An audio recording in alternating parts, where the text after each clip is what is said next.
I were to take the time to really get into the reality, I could uncover. So what I call it is reverse engineering. And that's what the work is for. So I have to do the work. I don't want to do the work. From the Big Island of Hawaii, welcome to Aloha Speaks, home of Malama Aloha Pono by Alexander Noman, offering relief for all relationships with a focus on anger assessment and resolve. Aloha. Alex here with Aloha Speaks once again. And today I was actually going to barrel ahead with something I've been wanting to get into. But I realized there is something that just happened and want to stay current with things as they unfold because it's a current example of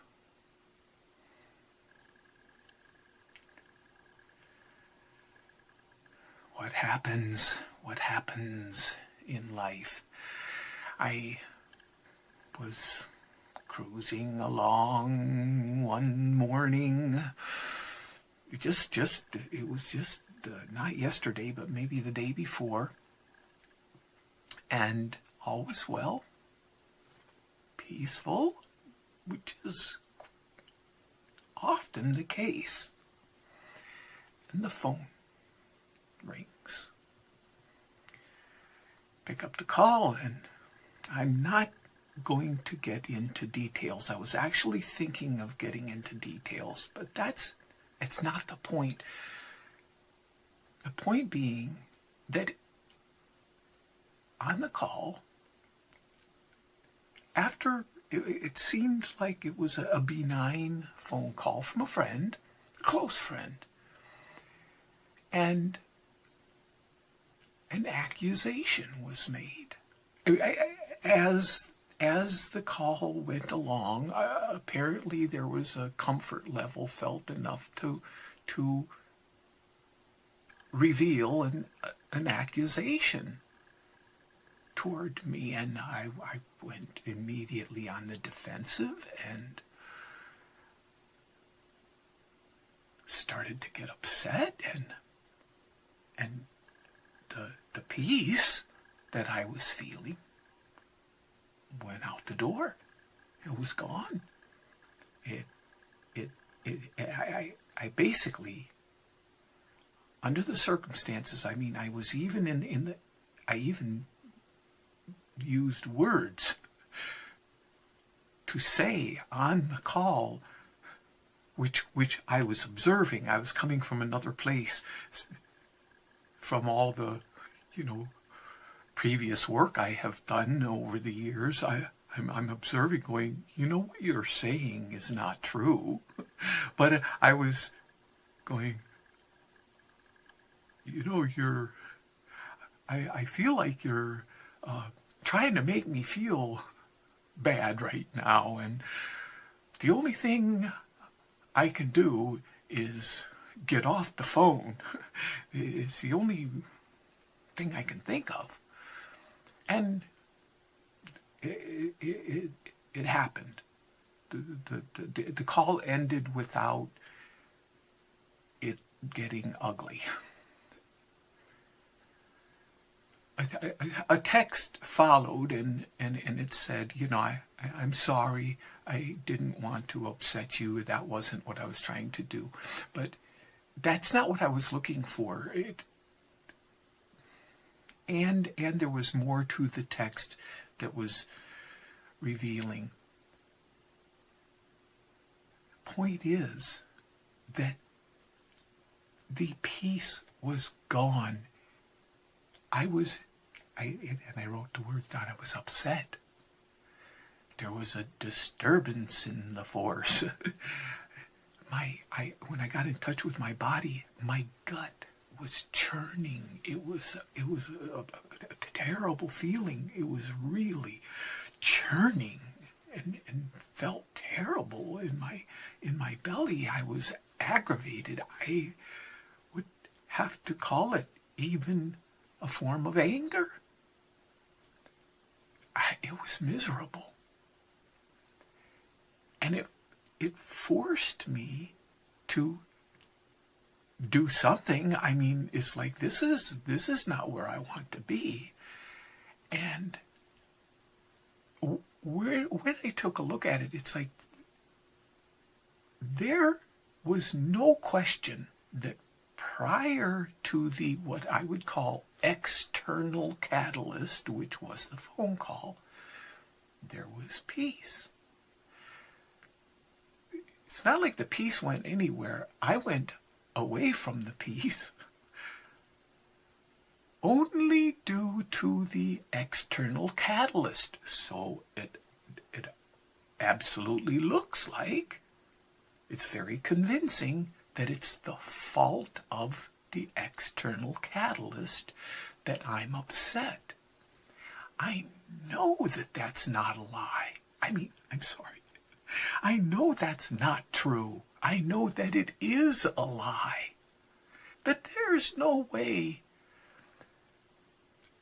that if I were to take the time to really get into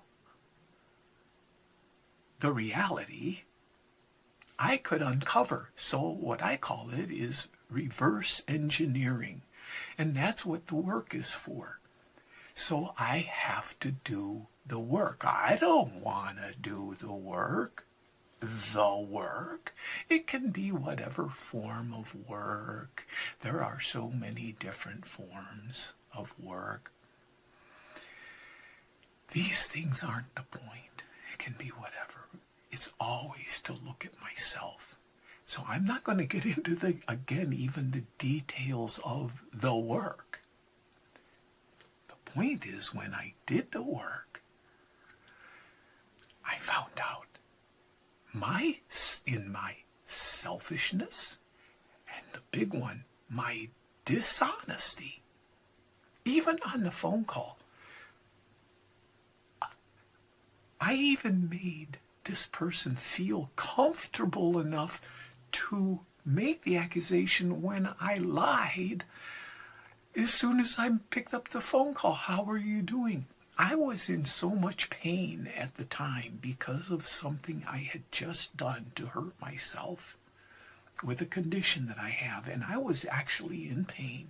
That had I said, oh, I'm not doing very well right now, I'm in a lot of pain, that whole discussion would not even have gone that far, because I was in no condition to open myself up to that kind of discussion. So I started right off the bat being dishonest to even allow this thing to go this far.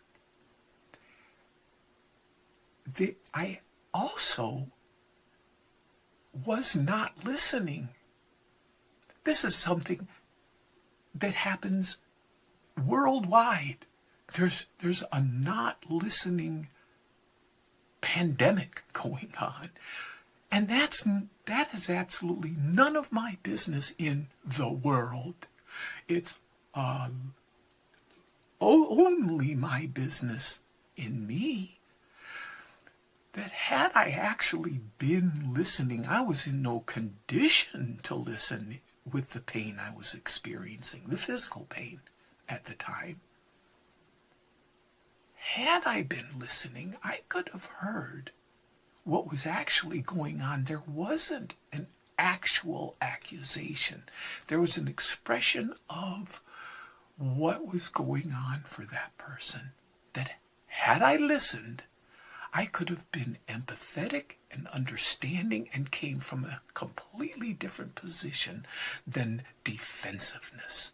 I could have been compassionate.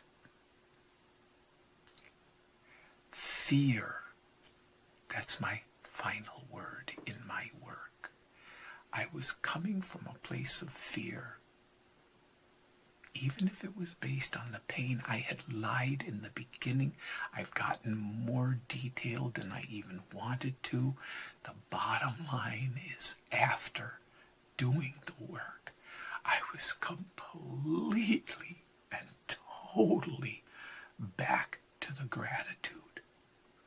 When I communicated the next time with the very same person, blown away, expecting me to be negative.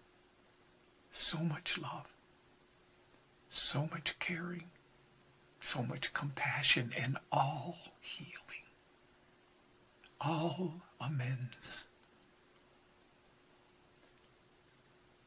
And in me, the peace. So I just wanted to stay current before barreling forward with the unfolding. As always, aloha.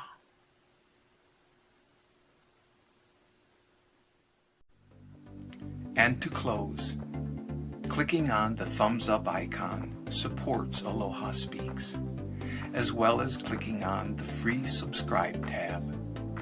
Mahalo.